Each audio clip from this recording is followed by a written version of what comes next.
కొంతమంది ఉంటారండి. వాళ్ళని మనం ఏమీ అడగం. మీకు అది ఉందా? ఇది ఉందా? అని మనం ఏమి అడగం. కానీ వాళ్ళు మటుకు మాకు కారుంది, మాకు ఇంత గోల్డ్ ఉంది, ఇంత పెద్ద బంగ్లా ఉంది అని చెప్పి లేనిపోనివన్నీ చెప్తూనే ఉంటారింకా.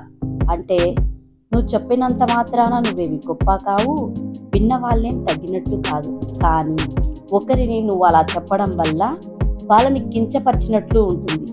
ఒకవేళ నీకు కారు ఉంటే అందరూ చూస్తారు, నీకు నగలు ఉంటే అది కూడా అందరూ చూస్తారు. కానీ నువ్వు వ్యక్తపరిచి నా కాడ అది ఉంది, ఇది ఉంది అని చెప్పడం మంచిది కాదు. ఎందుకనంటే అవతల వాళ్ళని తక్కువ చేసి చూపించినట్టు.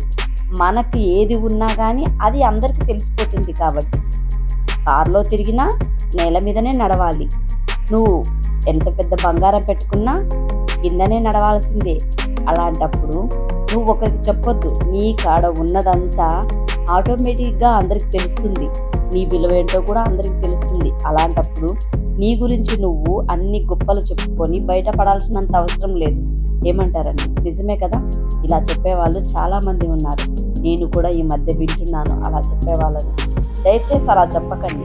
మీకు ఉంటే ఓకే, కాదనడంలే. అయితే ఇంకొకరి దగ్గర మీరు అలా చెప్తే వాళ్ళని చిన్నగా చేసినట్లు అవుతుంది.